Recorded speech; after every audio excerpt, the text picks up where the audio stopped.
बेटा बिल्कुल मत हिलना, क्योंकि मेरे हाथ आजकल कुछ ज्यादा ही कांपते हैं। ओडिन की दाढ़ी की कसम, अगर तुमने मेरी जुल्फों को हाथ भी लगाया तो तुम पे थॉर का कहर बरसेगा। प्लीज प्लीज दया कीजिए सरकार, मेरे बाल मत काटिए प्लीज। नहीं। Hello super fans, guys thunder power सुनते ही हमारे सामने सबसे पहले जो सुपर हीरो आता है वो होता है गॉड ऑफ थंडर थोर। मगर थोर अकेला ऐसा करैक्टर नहीं है जिसके पास थंडर पावर है।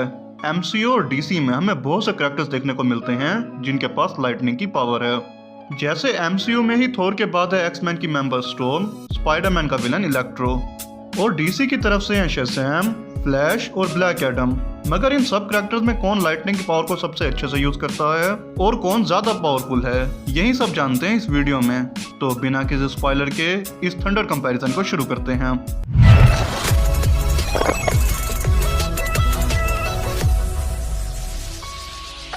तो सबसे पहले बात करते हैं थोर की लाइटनिंग पावर्स की। थोर ओडिन का बेटा है और एक एसगार्डियन गॉड है, और इसीलिए उसके पास स्टार्ट से ही सब पावर्स हैं, और इन्हीं पावर्स में आती है लाइटनिंग की पावर। एमसीयू के स्टार्ट में थोर लाइटनिंग को अपने वेपन म्योनिर की हेल्प से क्रिएट कर सकता था, जहां वो हैमर का यूज करके आसमान से बिजली को पैदा कर सकता था और थोर वेदर को मैनिपुलेट भी कर सकता था। लाइटनिंग पावर की हेल्प से थोर ने चितोरी आर्मी के क्रिएचर को भी मारा था और भी बहुत से विलन्स को म्योनिर का यूज करके उन पर थंडर अटैक्स किए थे। और थोर इस पावर का सोर्स म्योनिर को समझता था, मगर ये सिनेरियो चेंज हो गया रैग्नारोक में जब हेला ने म्योनिर को डिस्ट्रॉय कर दिया, जिसके बाद थोर को पता चला कि लाइटनिंग म्योनिर नहीं बल्कि वो खुद क्रिएट कर सकता है, और वो गॉड ऑफ हैमर से बन गया गॉड ऑफ थंडर, और इसीलिए उसे गॉड ऑफ थंडर बुलाया जाता है। थोर अब बिना किसी वेपन के ही लाइटनिंग को क्रिएट कर सकता है, किसी पर भी लाइटनिंग के अटैक कर सकता है। और अब तक सबसे पावरफुल लाइटनिंग अटैक थोर ने जो किया है वो था रैग्नारोक मूवी का ये अटैक जो थोर ने हेला पर किया था।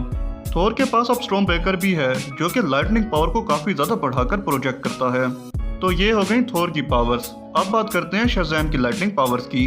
जैसा कि सब जानते हैं कि शज़ैम के पास 6 ग्रीक गॉड्स की पावर्स हैं, और शज़ैम के नाम में जेड ज़्यूस को रिप्रेजेंट करता है, जिनके पास लाइटनिंग को क्रिएट और मैनिपुलेट करने की पावर्स थी, और इसीलिए शज़ैम के पास भी लाइटनिंग की पावर्स हैं। और ये लाइटनिंग पावर इतनी ज्यादा पावरफुल हैं कि इनकी हेल्प से ज़्यूस ने डार्क साइड को भी डैमेज पहुंचाया था और मदर बॉक्सेस को भी अलग कर दिया था। जबकि इन्हीं मदर बॉक्सेस को अलग करने के लिए सुपरमैन और साइबोर्ग को अपनी फिजिकल लिमिट को पुश करना पड़ा था। और क्योंकि शज़ैम के पास भी ज़्यूस की ही पावर है तो उसकी थंडर पावर भी उतनी ही खतरनाक और पावरफुल है, वो भी इन्हें क्रिएट और मैनिपुलेट कर सकता है।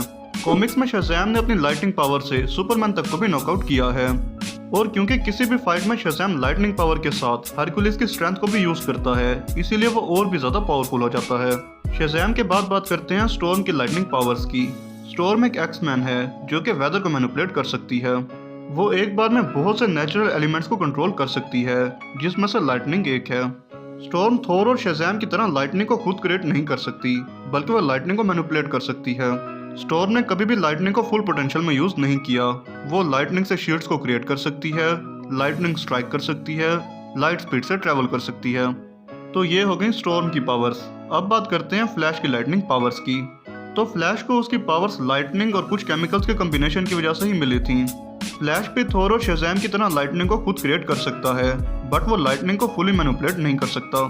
फ्लैश को लाइटनिंग जनरेट करने के लिए भागकर एक स्पेसिफिक डिस्टेंस कवर करना होता है, और तब भी वो लाइटनिंग को क्रिएट कर सकता है, बट वो किसी पर लाइटनिंग के अटैक नहीं कर सकता, जैसे थोर, शज़ैम या फिर स्टॉर्म कर सकते हैं। फ्लैश तेज भागने के लिए लाइटनिंग को यूज करता है, ना कि किसी पर अटैक करने के लिए। तो फ्लैश के बाद बात करते हैं इलेक्ट्रो की पावर्स की। इलेक्ट्रो को उसकी पावर्स एक एक्सीडेंट के थ्रू मिली थी। इलेक्ट्रो को लाइटनिंग क्रिएट करने के लिए मैजिक या फिर किसी वेपन की जरूरत नहीं है, बल्कि वो खुद अपने अंदर से ही लाइटनिंग को क्रिएट कर सकता है। और इस पूरी लिस्ट में इलेक्ट्रो एक ऐसा करैक्टर है जो कि लाइटनिंग को बहुत ही एपिक वे में कंट्रोल कर सकता है, और उसकी मेन पावर ही बस ये लाइटनिंग है। इलेक्ट्रो को जैसे ही उसकी पावर्स मिली, वो उसी टाइम से ही इन पावर्स को बहुत अच्छे से यूज कर रहा था। इलेक्ट्रो अपनी बॉडी से ही इलेक्ट्रिसिटी को जनरेट कर सकता है, इलेक्ट्रिक अटैक कर सकता है, इलेक्ट्रिसिटी को एब्जॉर्ब कर सकता है, और खुद को एक जगह से दूसरी जगह टेलीपोर्ट भी कर सकता है। और नो वे होम में उसके पास आर्क रिएक्टर भी था, जिसने उसकी पावर्स और भी बढ़ा दी थी। तो इलेक्ट्रो के बाद बात करते हैं हमारे लास्ट करैक्टर ब्लैक एडम की लाइटनिंग पावर्स की। ब्लैक एडम की सभी पावर्स और एबिलिटीज शज़ैम से पूरी तरह से मिलती जुलती हैं, बस फर्क यही है कि इसे इजिप्शियन कोड से पावर्स मिलती हैं। और इन्हीं पावर्स में ब्लैक एडम के पास है पावर ऑफ एंटन, जो कि ब्लैक एडम को लाइटनिंग पावर्स प्रोवाइड करती है, जिनकी मदद से ब्लैक एडम टेलीपोर्ट कर सकता है, इंटर डायमेंशन ट्रैवल कर सकता है और किसी पर भी लाइटिंग अटैक कर सकता है। ब्लैक एडम की लाइटनिंग पावर बिल्कुल शज़ैम की ही लाइटनिंग पावर की तरह काम करती है। तो अब मैंने सब कैरेक्टर्स की पावर्स को एक्सप्लेन कर दिया है, तो इनमें सबसे पावरफुल कौन है? फ्लैश लाइटनिंग को क्रिएट तो कर सकता है बट मैनिपुलेट नहीं कर सकता, जबकि दूसरी तरफ स्टॉर्म लाइटनिंग को मैनिपुलेट कर सकती है लेकिन क्रिएट नहीं कर सकती। इसलिए ये दोनों बाकी सब कैरेक्टर्स से पीछे हैं। शज़ैम और ब्लैक एडम का लाइटनिंग सोर्स और लाइटनिंग कंट्रोल तो काफी स्ट्रॉन्ग है, बट दोनों ने ही अपनी इस पावर को कभी फुल पोटेंशियल में यूज नहीं किया। वो दोनों ही सिर्फ लाइटनिंग पावर पर डिपेंड नहीं रहते, बल्कि बाकी पावर्स को भी एक साथ यूज करते हैं। और अगर इन दोनों से बाकी सब पावर्स ले ली जाएं, तो वो लाइटनिंग पावर को कितने अच्छे से यूज कर सकेंगे ये कोई भी 100% नहीं बता सकता। और लास्ट में बचते हैं थोर और इलेक्ट्रो। थोर का लाइटनिंग सोर्स इलेक्ट्रो से काफी ज्यादा स्ट्रॉन्ग है, बट इलेक्ट्रो का लाइटनिंग पर कंट्रोल थोर से भी ज्यादा है और इन दोनों में काफी टफ कंपटीशन है। लेकिन यहाँ इलेक्ट्रो के साथ एक प्रॉब्लम है और वो है ओवरचार्जिंग की। थोर, शज़ैम, ब्लैक एडम और यहाँ तक के स्टॉर्म भी इलेक्ट्रो पर अटैक करके उसे ओवरचार्ज करके उसे हरा सकते हैं, जैसे वो अमेजिंग स्पाइडरमैन में ओवरचार्ज हो गया था।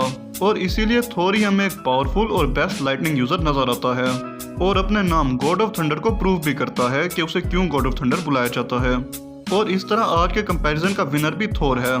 तो आप कमेंट में बताएं कि विनर किसे और क्यों होना चाहिए था।